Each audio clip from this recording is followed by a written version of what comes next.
What does it mean to be an entrepreneurial marketing leader? To affect change, growth, and inspiration? Fine Music Radio's Sylvia Akach chats to Les Green, VP of Spring and former creative director for Nike Global, about strategic thinking, e-commerce marketing, global brands, and youth culture. Cool. Hi, Leslie Green. Welcome, and thank you so much for taking part in this chat and wanting to be part of this BASA assembly. And I think there's so much for you to share with us, and we can learn from you, someone who has such an extensive experience in the marketing space and quite I can say, a champion for inspiring change and ultimately wanting growth in these spaces. So I hope that you are ready to share your knowledge. I am. Hello, Sylvia. Good to be here. Thank you for having me. And, I'm excited to talk to you. Good. So I think we can get into it and let's start this chat. So you refer to marketing as both an art and a science, which would suggest much complexity, but as well, on the other side of that, your emphasis is on using these aspects of marketing to grow simple solutions. Has this contrast proven successful for you? Fortunately, it has. I think when I look at marketing as art and science, it really helped me to simplify things. And I think it helps to kind of divide the different spaces that exist when we talk about marketing, right? So if we're talking about media planning or measuring results or consumer insights, I think there is an approach that needs to be measured and analytical and feels more scientific in our decision making. But then there's a whole nother side, right, when it comes to creative direction and visioning and coming up with a market strategy where you need more freedom, right? Like you're trying to paint a picture that doesn't exist right now for people. Right. So it takes more imagination, imagining what's possible that may not be possible now, and something that will resonate in your audience. So that's a little bit more built on trial and error and failing and experience and somewhat intuition. And so I think separating those things in my experience has been a really good way to find that balance of being exact and scientific, but also leaving room for creating what may not exist. Yeah, the storytelling aspect of it. Yeah. So have you ever experienced a scenario where complexity is the only way forward and then you've abandoned the project as a result? Absolutely. It's maybe a few years ago, actually, when I was in my last role at Nike with leading Nike by You, which is the sort of the customization service for Nike globally. And it's funny because this project actually was the genesis of me leaving, going to my current role, right? So it's Nike, a big global machine, we tried to do some really interesting progressive things. We started to dip our toe into the creator commerce space. So allowing, micro influencers and kind of just, medium to smaller tier creators be able to use the platform to create, which I thought was an ingenious pilot, an idea. And so I really enjoyed working in that space, which is kind of what gave me the bug to work in that space full time, which led to me leaving, which is another story. But as you can imagine, such a big corporation with such big processes, it was really, really difficult and very complex to try to interject the ability for sort of everyday creators to be able to, create a platform, be an extension of the Nike website, monetize and earn revenue in all the systems. So it really became complicated to try to stand up what would be like equivalent to a little startup within sort of the Nike framework and ecosystem. So, revenue and policies and stuff just became really, really complicated to figure out. So we actually went away from that. We piloted a couple of times. It was very difficult. And we kind of went away from it. But me personally, I was still very much invested in the space. So I ended up leaving Nike to go work for a company that was in that creators commerce space full time. But as Nike, it was just too difficult for us to continue. So we did kind of abandon ship. Yeah. But with that comes a lot of lessons, and because experience teaches you what you need to know, so that for your next role, you know what to do, and you'll find that it's a better space to kind of what do you say, like bring it to life in a way. Mm-hmm. Yeah, and those mistakes, even though I was able to make them at Nike, I've got to take those with me and now not make some of those mistakes in my new role. So it proved beneficial in the end for sure.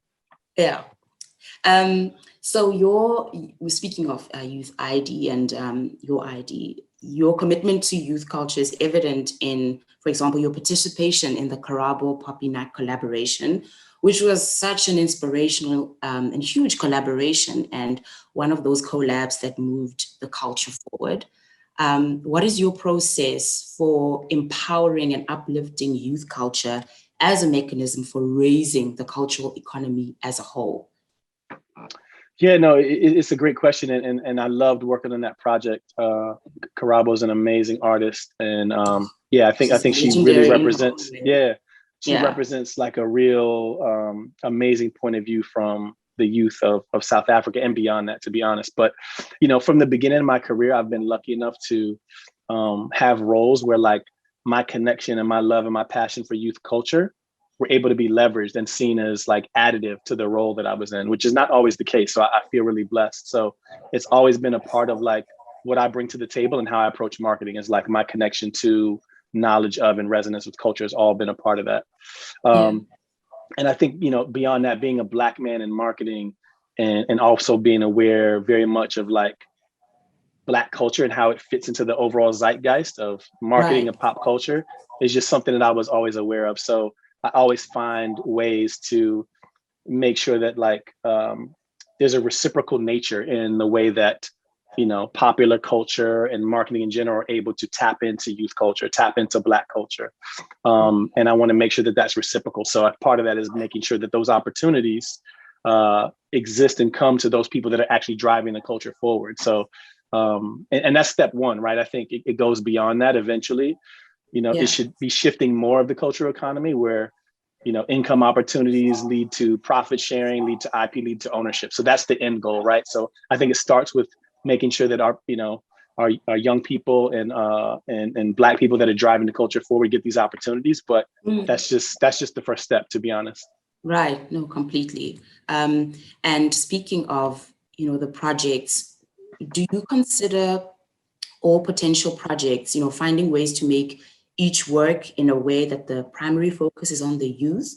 Or do you only consider projects where youth is central right from the beginning, right from the start? It is the main focus. Not really, not deliberately, if I'm being honest.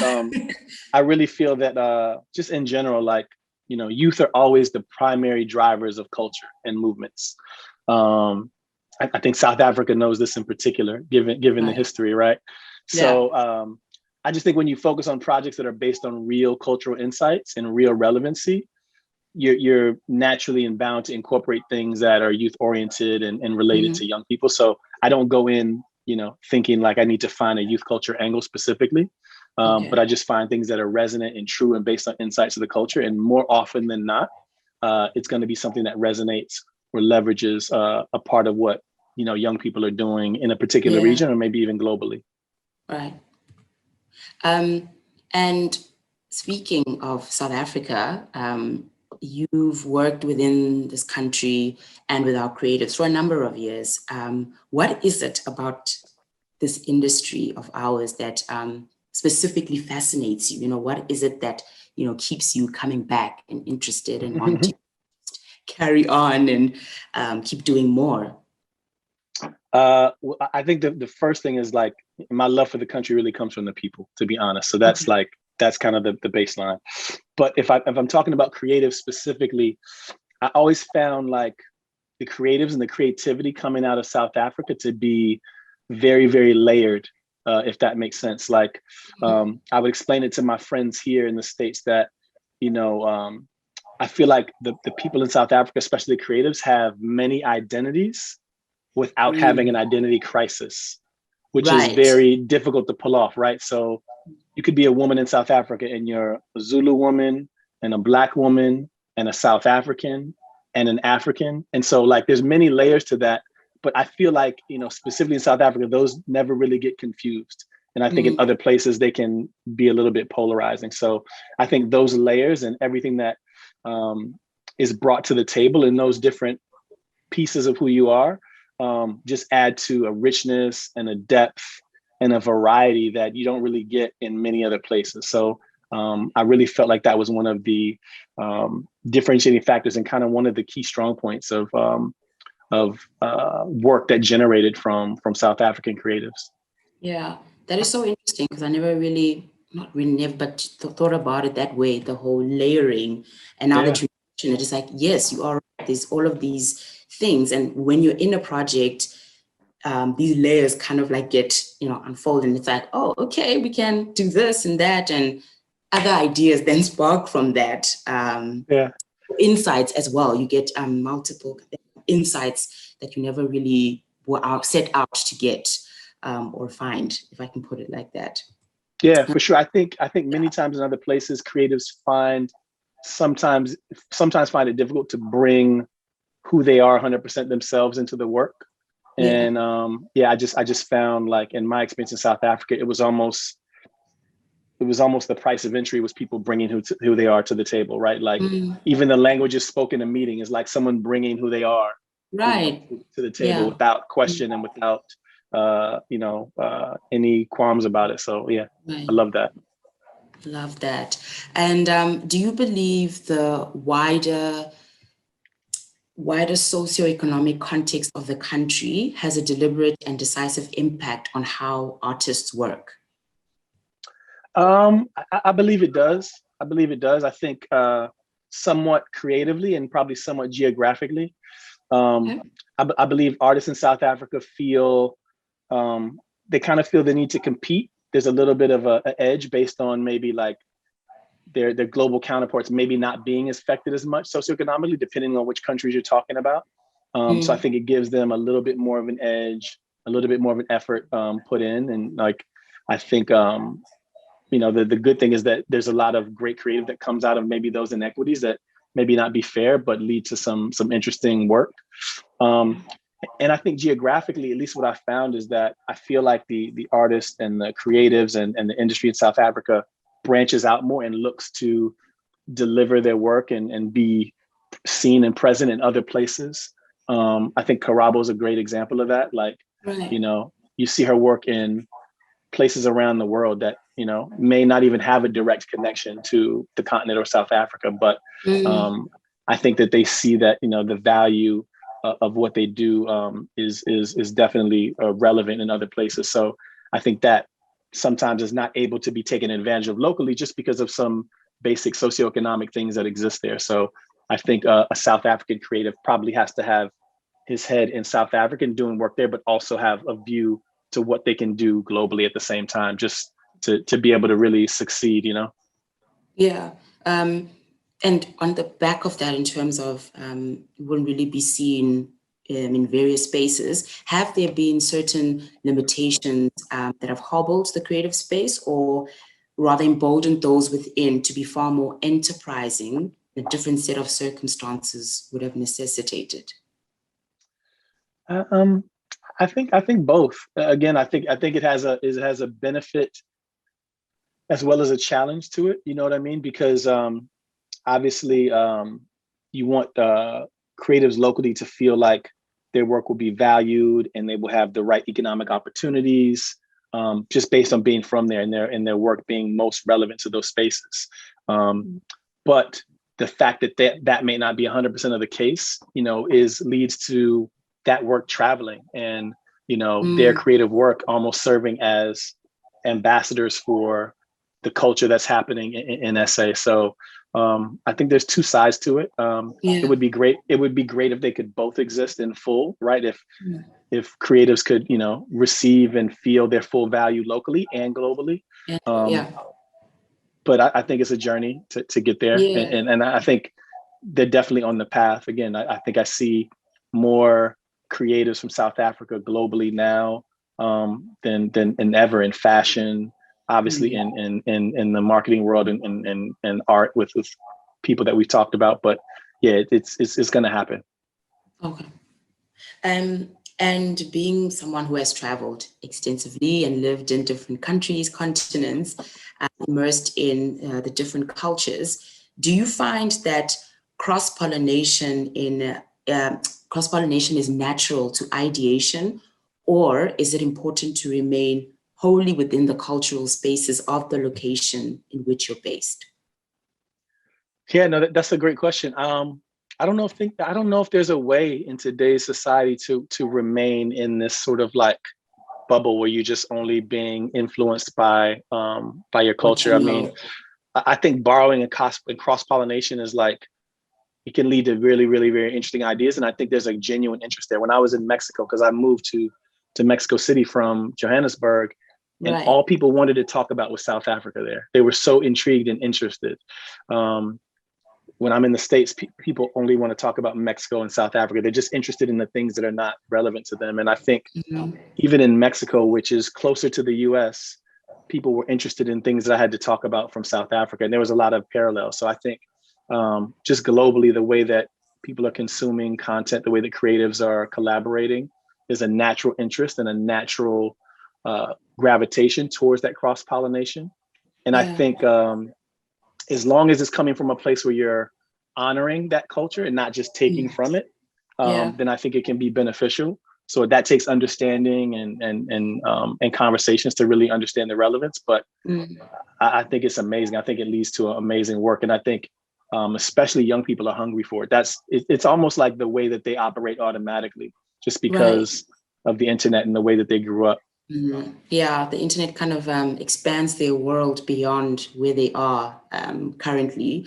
So you'd find that that's where the interest and wanting to know more, like from you saying, okay, but in South Africa is X, Y, and Z happening, and how really Spark opens up that conversation. And you being in these different cities and different countries, you've said that you've spoken about taking a piece of the city when you leave.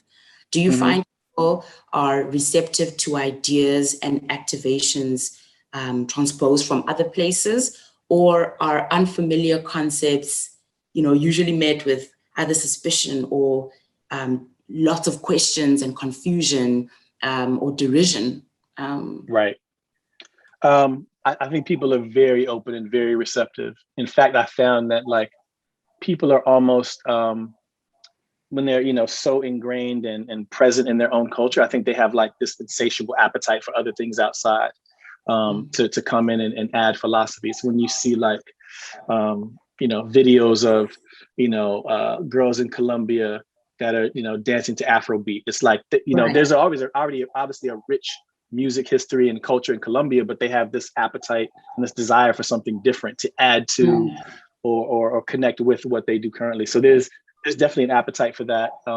And I think, speaking about the internet being a device that you can get exposure to that and visibility to it, I think it also gives you the opportunity, because it's so rich, to dive in and understand it. So it's not just a surface thing. You're not just seeing a dance or seeing a pattern or seeing a color and thinking like, okay, I know what that is. It's like you can actually go deep and understand it. And really have an understanding of where it comes from. And I think that's part of really collaborating and cross-pollinating in a way that honors the original culture. So that there's respect and admiration. And I think it just leads to opening the mind to other places that maybe it might not have gone otherwise. Yeah. And just to sidestep a little and just focus on that open-mindedness. Do you think, though, that the open-mindedness has shifted? People are more open-minded now than they were 10, 15, 20 years ago from different cultures, because back then it was, you'd see someone from a different culture with their music, with their food, with their streetwear, or what they wear, how they speak, would be like, okay, but it's almost like a side eye, whereas now. So do you think a shift in people's open-mindedness and curiosity and just wanting to know more?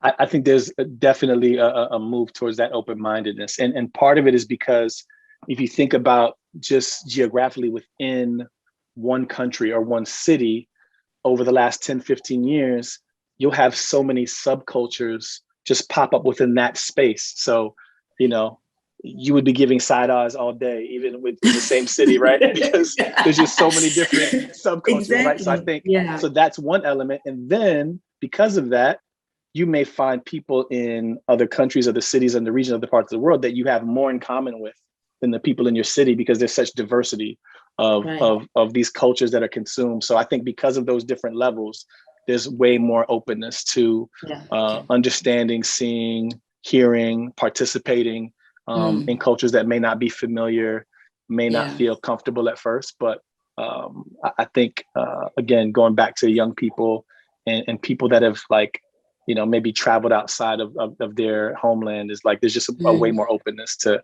understanding that. Yeah. Okay. So now on to, your move to Teespring.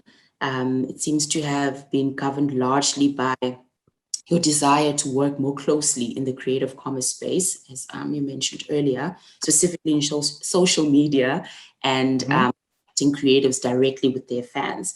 Do you feel that this connecting the creatives directly to their fans removes the, if I can call it, middlemen who are often opportunistic and merely profiting off someone else's vision and ideas, and be important to future innovation and creation?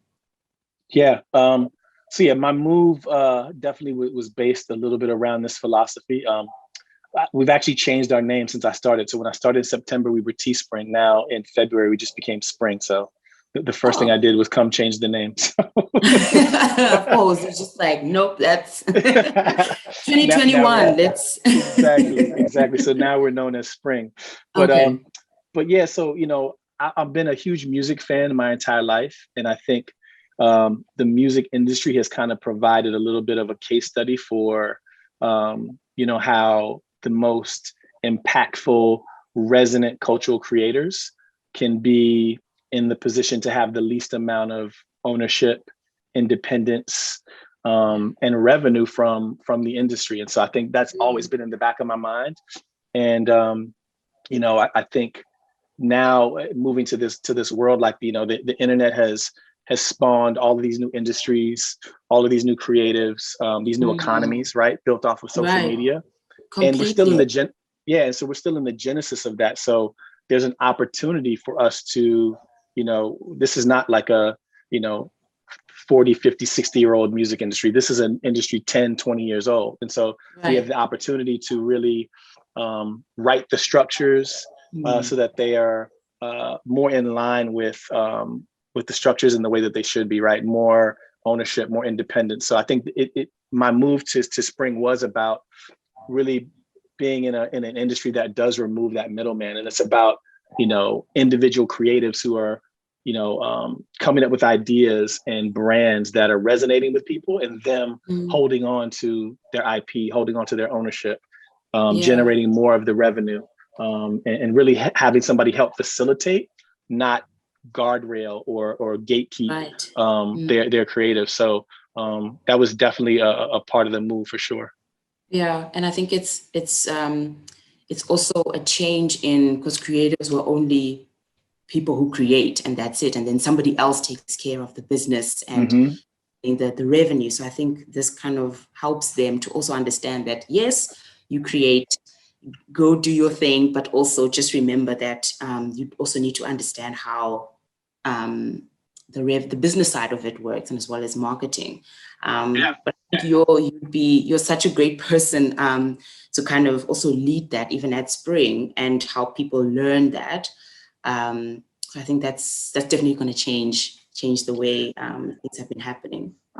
Absolutely. I think historically, I think the reason that these structures have been in power is because the people who maybe controlled the majority of the revenue and the structure and the ownership were able to do that because they were the gatekeepers, right? So they held the keys to distribution, access to the audience, access to manufacturing. So they kind of held the keys because you couldn't get through those gates. But now with the digital age we're in, those are removed. Like if I want to reach my audience, I don't have to go through anybody else. Directly, yeah. If I want to get something manufactured, I can go find manufacturing, right? If I want to find media distribution, I can go to my friends, right, who have maybe following. So I think because they don't necessarily have the keys to those gates anymore, it opens up and democratizes that ability for people to have the leverage to say, hey, I'll partner with you. But, my ownership, my independence that I need to maintain, that IP. So I think that's why the things are changing and will continue to change, I think, at a rapid rate. Oh, yeah. And then following from the previous question, or what we're talking about now, and you mentioned the gatekeepers, does this amplification then of open access mean open accountability, or is it removed entirely? Because would it not then invite a lack of curatorship and therefore a lack of the mechanisms of quality control that come within the gatekeepers of old, creatives and consumers? Because then who then decides on quality? Is it everyone, no one, or is it just a trial and error? Let's see how. A free for all. Yeah. It's a really good question. I appreciate this one because I think it is kind of a sticking point. But at the end of the day, I think the people always decide, right? Like I look at curatorship as like that's just a convenience. You know what I mean? Because somebody's putting together something for you to view where you don't have to sift through everything else. But in today's society, some of the beauty is in being able to do that. If I can use music as an analogy again, with the democratization of being able to create music now, there's more music in the world, way more than there's ever been. Completely. It doesn't mean that there's necessarily more bad music. Maybe there is, but there's also a lot more good music. And so I think the tools and the technology we have allow us to kind of be our own curators, so to speak, and we can find those things. And I think now more than anything, before you would be judging music maybe based on just what you hear. And now in this society, it's about, that musician's presence, their, what they tell you. Like there's so many other touch points besides just the music that help to dictate and sway and bring somebody in as a fan or something that you resonate with. So I think it does make it does put more onus on the consumer to be able to sift through what they want, what they don't, and kind of curate for themselves. And there still will be curators, like there still will be middlemen in some regard. They'll always be there because it's a convenience, because you don't have to look through everything. But I think because there's so much out there. Yeah. But it becomes an option. It doesn't become the only way. And I think before, it would be the only way, right? Like I think about like, artists like, from back in the day, Keith Haring or Basquiat, and like a curator made that possible. But I'm sure if it was a day and age where things were very open, people would resonate and gravitate because of what they did. So I think that same ability will exist. So I think they'll both be kind of mutually beneficial moving forward. Yeah, we work together in a more beneficial way. Is in that regard, is art's subjectivity such that no benchmarks should apply other than the number of those who respond positively to something? I think so. I think the proof is in how people resonate with it. I think about things that maybe have looked at as not premium or not high fashion or not at a certain level, but now today are looked at in that way, right? Like many magazines and like just different curators, I would say in like the 90s and early 2000s started to elevate things that maybe would have looked at as not that premium or not that high end. But now there's, documentaries and think pieces and, conversations around these things. And so I think you have to leave it up to the people to decide because, you never know how something is going to resonate with somebody and speak to somebody. So, I think there just has to be that level of openness for people to be able to decide that and curate that because you may miss something if not, right? Something may not get the visibility and the proliferation that it needs. And it could be something that would change the world and change philosophy and change minds. And, you never know. Yeah. And I love that you said that, because what comes to mind is so that openness, because then as a creative, you're not so kept boxed in. So now it's, you saying that you never know how someone's going to resonate with something. So you'll just put out and you'll just see what kind of comes back in, as opposed to the gatekeepers who are saying, no, this is what the people want because it's what the data says, and this is what will make you more money. But sometimes it's more than that, because it keeps you then from maybe even doing your best work, giving out your best song, your best artwork. Yeah, that's so cool that you said that. That's definitely, I think, what could lead that to more work, more inspiring thought pieces as well. For sure. And I think, honestly, I mean, now that I'm thinking about it, I think that idea is probably even more applicable to a place like South Africa, right? Because of the vast differences you have socioeconomically. I would always tell people that, again, this is my personal philosophy. I always felt like people in SA were the best dressed. And the reason I said that is because there were so many elements that came together. It wasn't like purchased fashion just from being the most high end. It was like a little bit of that, some maybe more cultural stuff, some stuff that may not be that expensive, but just rocked in the right way. So there was just so many layers that led to it. So I always thought that when you're forced to be creative in the way that you put things together, sometimes it has a better end result, because you can't just go and I'm just going to purchase that outfit and that's going to be my style. It's nah, it doesn't work like that. You have other things that you have to represent, right? Yeah, exactly. Yeah. Yeah. So I think that idea of leaving that openness and not limiting what people see and what they're able to engage with leads to a better end result product, right? Yeah, exactly. Give the people what they want. Exactly. Leslie Green, thank you so very much for this chat. It's been so inspiring, and your experience and what you've done at Nike and what you're going to do at Spring. We're so excited to see, and here's to moving the culture forward, elevating the creative space as well, and just making room for everyone and all different cultures, languages, bringing diversity to the forefront. So thank you so very much. Yeah, I appreciate it. It was a great conversation. I think, I'll always keep South Africa in mind and in my heart when I'm doing whatever I'm doing.